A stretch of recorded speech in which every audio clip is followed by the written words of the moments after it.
News 5. A flight to look for a new plane ends in a pre-dawn crash in the desert. 5 people are injured. Also tonight, there's a new game being played in town. It's called the safety game. We'll tell you what its purpose is. And first on News 5, hints of possible action against Libya.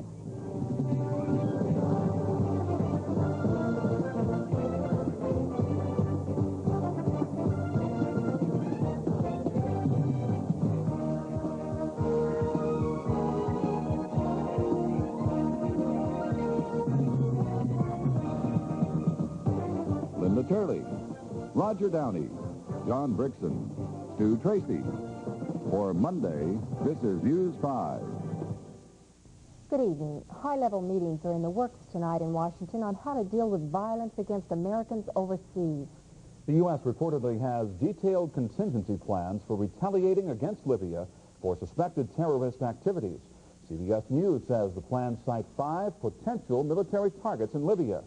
The American ambassador to West Germany says President Reagan is studying a military move against Libya, in his words, right now. That's in response to a terrorist bombing at a West Berlin nightclub Saturday. Richard Burt says there are very clear indications that Libya may have been involved in the bombing of the disco frequented by U.S. servicemen. White House officials say they will reserve final judgment on who's to blame until an investigation is complete. And we now know tonight that 3 of the 4 victims of last week's bombing of a TWA jetliner died from the fall after they were sucked from the plane. Pathologists say Maria Klug, her mother, and 8-month-old daughter died from the 15,000-foot fall. Officials say they've also found part of the explosive mechanism from the bomb. And Greek police want to question May Mansour, the Lebanese woman who sat in seat 10F prior to the explosion. She denies planting the bomb, but she remains a suspect. 4 of 5 people aboard a twin-engine plane that crashed in the desert east of Scottsdale remain hospitalized tonight. Sheriff's deputies say the plane, registered to Kent State University in Ohio, was headed to Santa Paula, California. The group was to stop in Phoenix, but east of Scottsdale, the plane ran out of fuel. A couple of tall swirls kept the plane from slamming into a hillside. Hit the top of this cactus, hit the nose, turned 90 degrees, and slid about 30 to 50 yards there and stopped, came to a rest there. When plane hits cactus, cactus wins. Yeah, every time. Every time. There's solid wood on the inside. A lot of damage to the plane? Considerable damage. It's a washout as far as that's concerned. My guess would be it would be. Both wings is gone. One was sheared almost completely off. Both engines, considerable damage. 4 of the 5 people have fractured backs. The other has severe bruises. They were on a trip to look for a new plane. A Scottsdale police officer remains free on bail tonight after pleading innocent to 6 felony drug charges. 29-year-old officer Hal Nevitt was arraigned in Superior Court today. Nevitt, along with another suspect, Joseph Gary Knight, faced charges of trafficking in narcotics and illegally conducting an enterprise through racketeering. Nevitt faces additional charges of obstructing a criminal investigation. A 3rd suspect in the case is in jail in Wisconsin. Jeffrey Russell was arrested Thursday in Janesville, Wisconsin. Trial for Nevitt and Knight is scheduled for May 21st. 2 Department of Corrections employees are appealing their suspension tonight, which they say was their punishment for circulating petitions to the governor. News 5's Kelly Taft reports state employees picketed D.O.C. headquarters this afternoon in protest. The men, both union officials, were suspended without pay last week after circulating petitions to Governor Babbitt. The petitions asked Babbitt to veto Senate Bill 1001, legislation which would have authorized private prisons and which employees say threatens their job security. The bill DOC employees were trying to kill was, in fact, vetoed by Governor Babbitt. But that's no longer the issue here. DOC unfair! DOC unfair! The employees say communication with the governor is protected under the First Amendment. And for them to lose pay just because they were exercising their constitutional right, we think that's very unfair.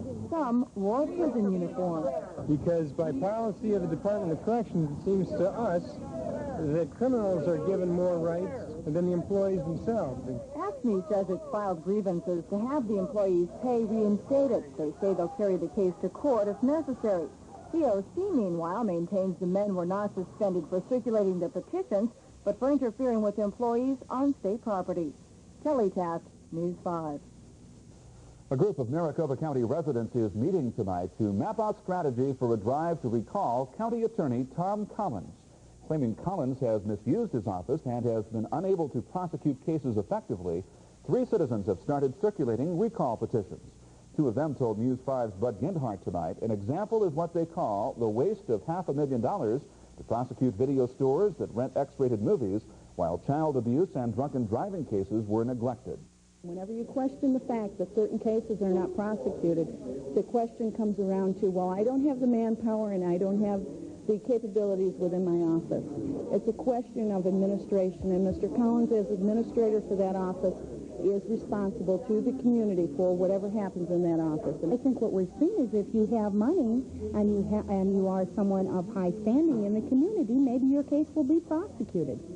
And if you're just a white-collar worker, nothing happens.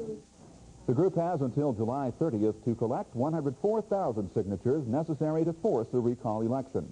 Collins ran unopposed in the 1984 election, and his term runs through November 1988. Collins declined comment on the recall effort when contacted by News 5 earlier today. State lawmakers try to put the budget together. That story's still ahead on News 5. Also tonight, the search for victims and clues to Friday's San Francisco industrial fire. And John Gavin gives up his job in Mexico City.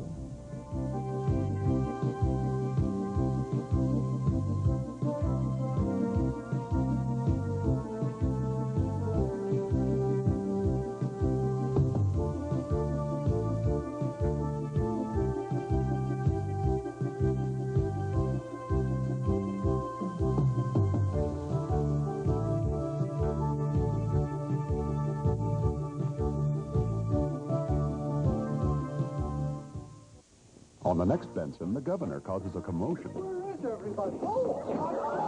Benson is jealous of his girlfriend.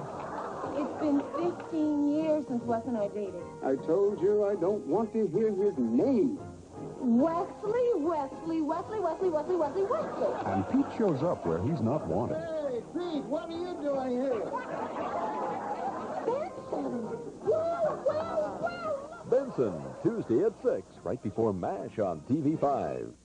The most important secretary in your town doesn't work for a chairman of the board or for a president. Don't worry. I'll call him a substitute. She works at a school. Tony, where are your sneakers? I don't know.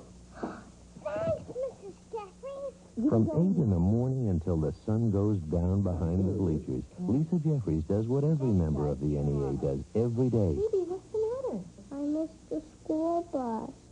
She helps your kids get through school. Channel 2, EMS assignment, possible child drowning, 16th Street and Bethany Home, engine 9. When breathing stops, death can come within minutes. Your reaction to an emergency vehicle can make the difference between life and death. In most cases, you should pull to the right and stop. Use common sense. Move over and help save a life. Engine 9 to good, Sam. The child is out of the pool and breathing okay. Fire Pal, for your life and safety. Promoters of a new board game think they have a unique way tonight to alert children to dangers in the community and at the same time educate them on ways to react to the threats. It's called the Child Awareness Game and is endorsed by the parents of 6-year-old Adam Walsh, the Florida youngster who was kidnapped several years ago and murdered. At the request of News 5, some children and parents played the game and told us what they think. And the objective, kids, is to spell out child awareness here and get to all these letters. The game includes 301 questions. Each correct answer is rewarded by advancement on the board. You're home alone doing your homework. A stranger comes to the door. What should you do? Ignore him. That's right. You do not want to answer the door, and you want to pretend you're not at home. Okay, who's next? The general opinion of the children was it's fun, but the adults felt it should be simplified. Maybe it's too complicated, you know, how you get around the board. But otherwise, I think it's a really good idea. The questions probably in some cases made me more nervous than it did them. But I think they're pertinent questions. Kmart is selling the game. $1 goes to the Adam Walsh Resource Center. In response to some parents' surprise at the $12.88 price tag, one general manager had this to say. By the time we pay the freight and the dollar that goes back to the foundation, There's not a lot of profit left there. The introduction of the Child Awareness Game coincides with this, the National Child Safety Awareness Month. Legislative committees have given their blessings tonight to about $413 million of the proposed 1986-87 state budget. And that includes spending for the Health and Transportation Departments. Still to be worked out, though, are differences on spending for prisons, welfare, and education. The overall budget expected to hit $2.2 billion. And agreement tonight on the state Senate to toughen the auto emissions law.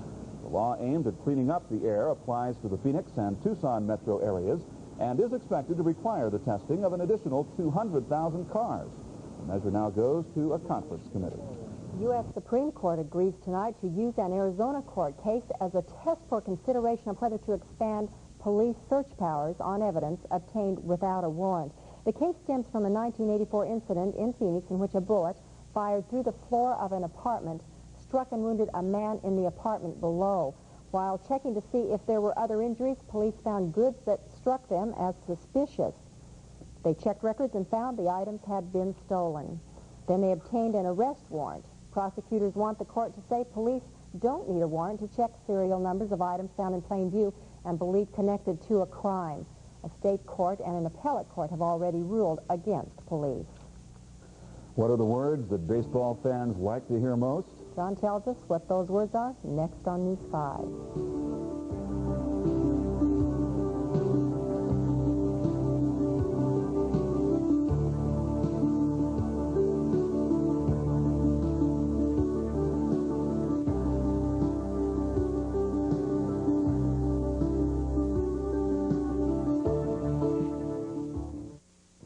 I never done nothing wrong. She beat on me. They are abused and neglected. Oh, what's the matter? Don't you love me? But one man knew how to reach them. The worst is the lie. These kids have been lied to ever since the doctors spanked them on their behind. Now, an unprecedented world premiere movie event starring Academy Award winner Art Carney. Miracle of the Heart, a Boys Town story. Tuesday, April 8th on TV5. Next on Barney Miller, the precinct gets a new detective. Everybody thinks you're a lovely cop.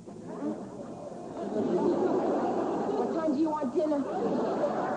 And I draw my revolver, and I go, And Barney's wife gets ideas. I just finished another group therapy session. Last week it was humor. What's the approach this week?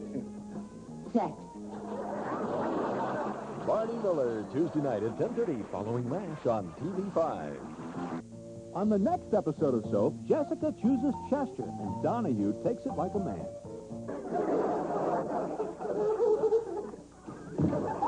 Bert finds intelligent life in outer space. We speak all your languages fluently. We read and write most of them. We also disco. And a daring plan is hatched. We're rescuing Billy. And then we're all going downtown to pick up some white women. Soap, Tuesday night at 11 on TV5.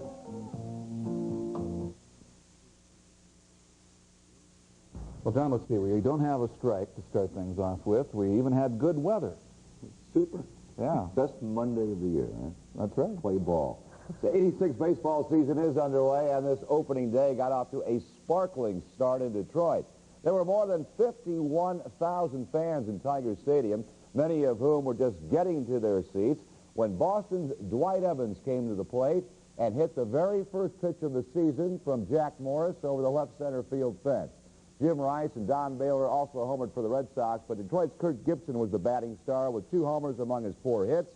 He drove in 5 runs as Detroit downed Boston 6-5. In Baltimore, the largest crowd for a regular season game was disappointed. Cleveland's Mel Hall drove in 2 runs, one with this double, as the Indians beat Baltimore and Mike Flanagan. The final in Baltimore, Cleveland winning it 6-4, and Milwaukee's Rob Deere homered off Tom Seaver, and he put the ball over the left field roof. I tell you, it really hasn't sunk in yet. I said to myself before the game was over, I said, you know, it's going to be quite an experience just to get up there and face Tom Seaver. You know, just having the opportunity, I was looking forward to it, and he just, got a ball up a little bit, and, I just hit one over the roof. There were two games in the National League, including the traditional season opener in Cincinnati, the largest regular season crowd ever at Riverfront Stadium. 55,000 saw Eric Davis put Cincinnati out in front with a 3-run homer of starter and loser Steve Carlton, who couldn't get through the 5th inning. Dave Parker also homered for the Reds as Mario Soto won his 4th straight opening day assignment. The final there, Reds 7-4 over Philadelphia, and Fernando Valenzuela scattered 10 hits and struck out 9 as L.A. beat San Diego 2-1. Steve Sachs drove in the Dodgers' first run with a single, Mike Marshall coming around to score, and then Marshall provided the margin of victory with his first home run of the season. It's been a shootout at the Coliseum, and that's usually the case when the Denver Nuggets are on the floor. This one going down to the last minute, Denver leading by 7, under a minute to go. It's going down to the wire. The Suns led by 1 at the half with guard Jay Humphries leading the attack. Humphries had 14 points in the opening quarter and 16 by the intermission. Denver's Alex English here, 2 of his 38 points. He's been averaging nearly 30 a game in his drive towards the scoring title. Larry Nance took charge in the 3rd period. He put 14 points on the board, and for the night at last count, he has led the Suns with 25, a great slam. And the Suns getting a good effort tonight from rookie Ed Pickney. 17 points for Ed, 2 right here, as the Suns are trying to catch him in the final minutes, trailing 129-122 at the Coliseum. The Suns will play San Antonio here on Wednesday. Elsewhere in the NBA, New York 2 points better than Indiana. Detroit knocked off Cleveland 128-104. Dallas leading Sacramento at the half, and Chicago beat Milwaukee's Bucks 107-101. There were a few roster moves today. The Cubs asking waivers on pitcher Warren Brewster. Houston put outfielders Jose Cruz and Terry Poole on the disabled list, and pitcher Danny Jackson of Kansas City also goes on the DL with an ankle problem. The high cost of racing is being felt at the Indianapolis Speedway. Only 65 entries have been received for the Indy 500, and officials cite the increasing cost for running. The number, which is the smallest in 11 years, at 65. There were 79 entries a year ago and a record 117 in 1984. Cheaper fuel obviously has no bearing. No, fuel doesn't mean anything. No. Okay, John. The search for more victims of Friday's San Francisco fire. And a wedding anniversary celebration that left everything up in the air. Those stories still ahead on News 5.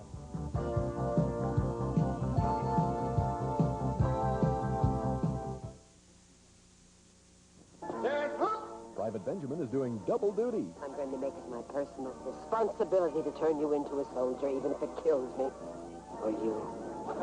Ben! Too late, soldier. Oh, but we share our feelings. Get in touch. We know we can. Private Benjamin's falling in Saturday and Sunday at 9, beginning April 12th on TV5. This can't be happening.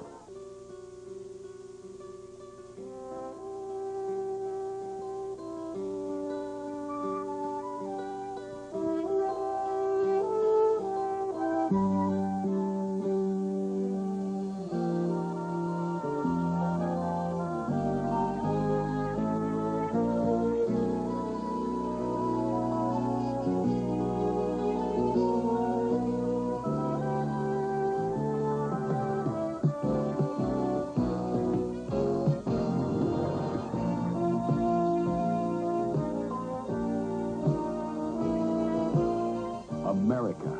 It's a great country. Protecting it is a great way of life. The United States Air Force. Find out how you can be part of it. Aim high. Air Force.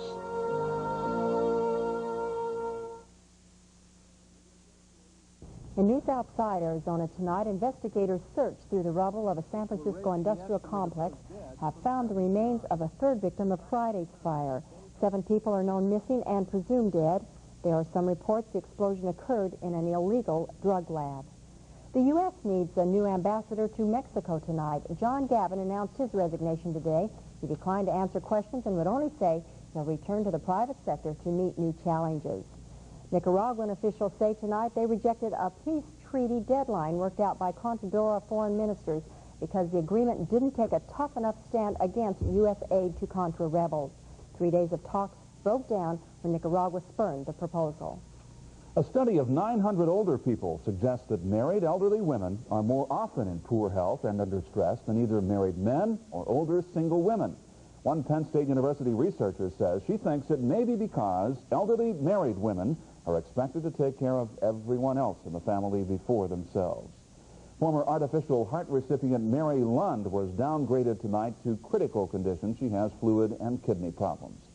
Paul and Gail Stuckenschneider were stuck inside a balloon gondola for 4 hours today. It was his bright idea, a surprise way of celebrating their 33rd wedding anniversary. The balloon got stuck on a 140-foot-high light post, and as you see, they were finally lowered with mountain climbing ropes. I wonder if they're still speaking to each other.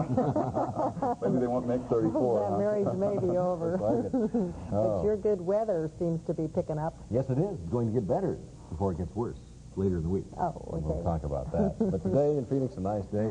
Became nice. The humidity ranged from a high of 52 to a low of 26%. In the afternoon, high temperature reached only 77 degrees, so it wasn't too hot.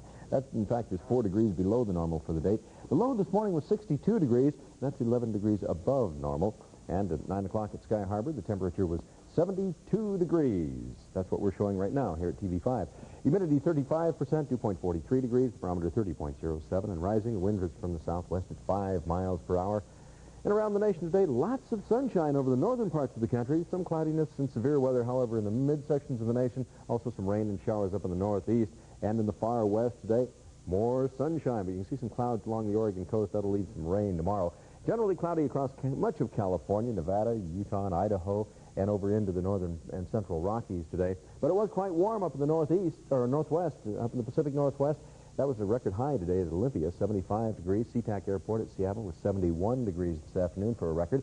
But rain will dot the northern coast tomorrow. Rain showers and a few thunder showers were scattered from northern Nevada over into the central and southern Rockies today. In fact, tonight, a few snow showers are possible along the in the Sierras.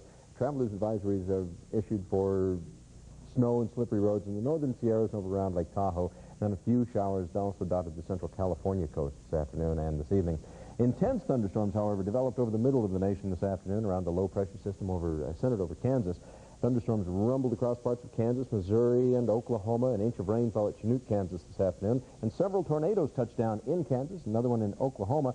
And then tornado watches were issued for parts of Kansas, Oklahoma, Missouri, Arkansas, over into Mississippi and Tennessee. And they did have some severe weather through that part of the country this afternoon. Baseball-sized hail pelting several locations in Kansas and in Arkansas, but it was a different ball game down in Florida where they had softball-sized hail this afternoon at Pensacola on the first day of the season. Well, thunderstorms also caused 81-mile-an-hour winds at Jackson, Tennessee this afternoon. Mostly sunny in the southeast, but in the northeast, rain, sleet, and snow scattered over New England with about 2 inches of snow up in Limestone, Maine this afternoon. Cold spot in the nation this morning, West Yellowstone, Montana, 19 degrees. And the warmest this afternoon, despite their high elevation, well, fairly high, 3,300 feet, Carlsbad, New Mexico is 96 degrees this afternoon. That's hot for them. Well, the subtropical jet stream cut across Arizona from the southwest to the northeast today, and south and east of that jet stream was mostly cloudy, but on the backside of it, mostly sunny over the western and northern parts of Arizona. Clouds were very high, however, and no rain actually reached the ground, although some virga was reported between Phoenix and Tucson this afternoon. Winds were quite gusty over the northern and southeastern portions of the state. Those diminished after sunset, and most of Arizona will be mostly sunny and a little cooler tomorrow, and then sunny and warmer Wednesday, but clouds will increase again on Thursday, leading to the possibility of some showers again on the weekend, or Friday and Saturday, in fact. Coldest this morning, not all that cold, 34 at Holly Lake, and the warmest this afternoon, despite the clouds, got up to 86 out at Douglas. Phoenix and the Valley for tonight will be clearing and a little cooler with a low in the mid-50s. Then tomorrow, mostly sunny and mild, upper 70s. And Wednesday, mostly sunny, a little warmer, low 80s. Next couple of days are the in-betweeners then, right? That's right. Okay. One animation classic and one that gets its storyline from the toy shelves. Bill Rocz is next with his review.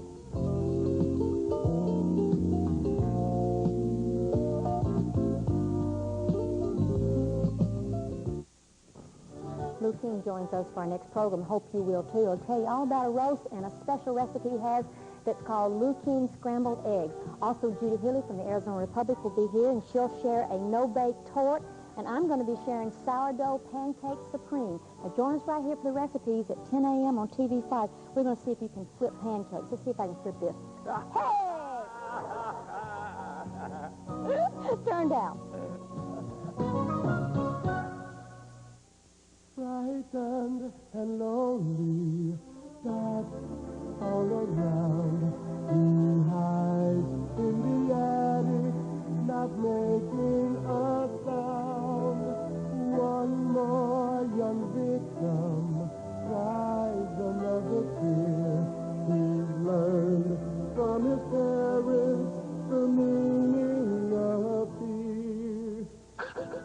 Thousands of children are beaten every year right in their own home, but it doesn't have to be that way. Are you okay? The bruises are only shadows of the permanent psychological damage that can result from repeated parental rejection. Your room looks great. If you or someone you love needs help, it's available by calling this number. Things are going to get a lot better. I promise. Just say that you love me.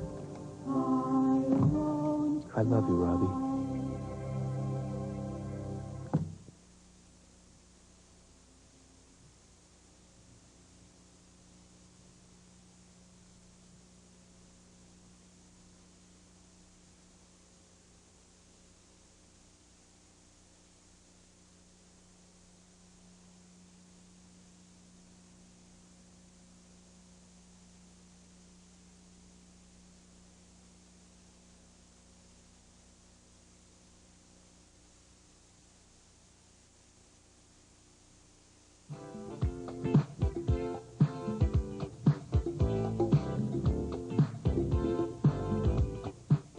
Looking ahead at some of tomorrow's news, we'll find out why some banks hold your checks for 10 days. Also tomorrow, the Arizona route for the Hands Across America event is announced, and state lawmakers continue work on the budget. Suns couldn't catch him. Denver winning at 131 to 123. And enjoy the sunshine for the next couple of days because clouds and showers will return late in the week. We have two different animated features for you tonight, the subject of Bill Rose's movie review. For the small fry, those money-making little pastel creatures, the Care Bears, are back, along with a Disney classic. Care Bears 2, A New Generation, is the story of the origin of these cuddly critters and how they became the champions of caring. While some adults will find the sequel to be unbearable and about as saccharine as the sugar shot, 2-year-olds are going to enjoy the music and the main storyline, the focus of which is Darkheart, who is poisoning children's minds with his dishonorable philosophy of forget about how you play the game, just win at any cost. What profession did Darkheart choose when he grew up? Lest I sound cynical, it's possible that today's generation may find the Care Bears more appealing than Disney's Sleeping Beauty, an animated classic that yesterday's generation is better able to relate to. Those of us weaned on Disney would like to believe that here are truly wonderful movies for real kids. But before I start a heated debate, let's be honest and remember that the villains in Sleeping Beauty are the most memorable feature. In this case, the evil princess, Maleficent, and her porter guards still manage to be both scary and funny. But for me, I'm going to take Disney animation any day over the Care Bears. As far as a rating is concerned, I think I'm going to leave that one up to the youngsters. They'll probably like them both. I'm Bill Rocz, News 5.